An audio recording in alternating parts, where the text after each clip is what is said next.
Hey, it's me, MLB. Here is chapter 8 of Gains, and this one is titled Never Train with an Explosive Blonde. You had kept your head down mostly, so you didn't see where everyone else was in the class. After you had finished your training, the class ended. Everyone had managed to get in before you, so you assumed that they had all seen your performance, or lack thereof.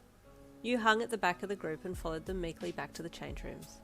Everyone seemed a little tired, but no one was completely void of energy like you. This wasn't fair at all. Inside the change rooms, the girls took their uniforms off and got back into their school uniforms. You couldn't help but catch glimpses of them as they took their gear off. All of them were perfect. The skin was smooth with no lumps or bumps. They didn't have any unnecessary bulges. Now, instead of feeling large, you were feeling large and ugly. You hid your body in shame, quickly changing in one of the stalls instead. Once back in your school uniform, you miserably left the change room and walked back to the classroom with your head down. Entering quickly, you found your seat and sat down quietly, staring down at your desk. Man, you were killing it out there, you heard the voice of one of your male classmates as he spoke to Kirishima, who was sitting in front of you. No, not really, Kirishima replied modestly. Bakugo was well ahead of me, and Todoroki. Nah, but you didn't even break a sweat, the guy said, and you glanced up to see who was talking. It was Sero, the tape quirk guy. What's your secret? Well, I do work out, Kirishima said. I think that's helped a lot. I think I need to get onto something like that, Sarah replied. I don't know if I can bulk these, but it'd look pretty good to have some shape to them. You glanced up again. He was holding his arms up, trying to show off his slender biceps. You looked down again. Bro, you'd bulk easily. I can show you how. I've been working on mine. You glanced up again just as Kirishima flexed, and yep, wow, he had some guns on him. Kiri, man, don't do that when the girls are around. You'll have them all hanging off you, Kaminari, one of the other guys, said as he walked over. We should start a gym group. I want to get stacked for summer. Taking care of your physique is super manly, Kirishima said, the conversation continuing on while you sat there. You glanced up again at the guys, but saw Bakugo was sitting in his seat now and was watching you. Eye contact between you both, again. This was becoming a regular thing now. He scowled a little and looked away. What is this guy's deal? He thought. He was always looking at you, but he was always looking pissed at you. Why? Throughout that last class, you suddenly realised why you didn't have as much energy during track practice. You had hardly eaten any lunch. Your stomach ached at that point and let out small mewls for food that slowly became more and more insistent over the next few minutes. The stronger those hunger pangs, the more often your eyes would gloss the clock on the wall. Oh, thank God I've got 2 more lunch boxes in my bag. I can eat them on the way home. I only have 10 more minutes before I can go. Finally, the bell rang, and you were up and off, stiff-legging it out of the classroom and to your locker. You were so focused on getting there that you weren't aware of Bakugo tailing you. It was only when you got to your locker that you realised he was right behind you.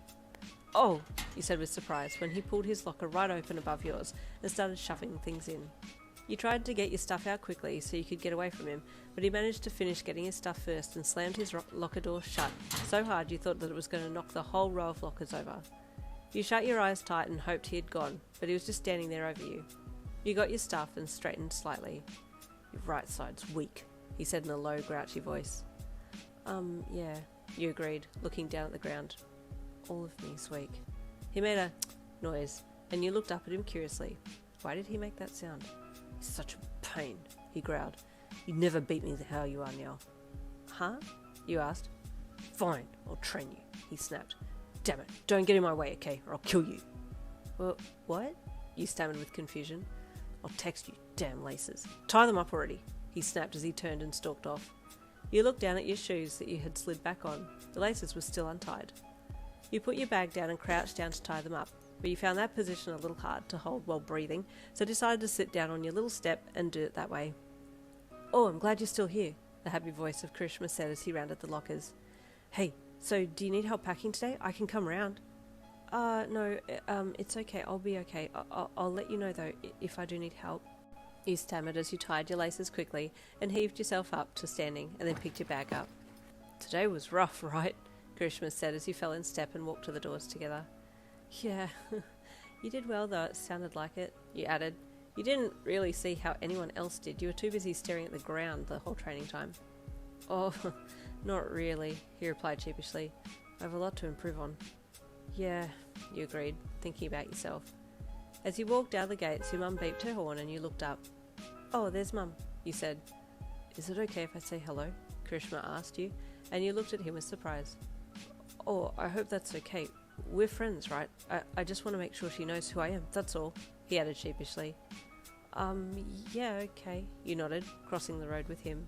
You opened your door and got in, while saying hello to your mum, and Kirishima dropped his head down to say hello to your mum as well from the passenger side as you put your window down and then closed the door. Hi, Mrs. Lin. My name's Kirishima Eijirou. I'm a classmate of Yin's. She's a friend of mine, he said with a bright, sharp-toothed smile. Oh, pleasure to meet you, Kirishima. Thank you for being a friend to my Yin. You're a lovely boy, your mum said with a pat to your knee. You plastered a kill-me-now smile on your face and stared into your lap.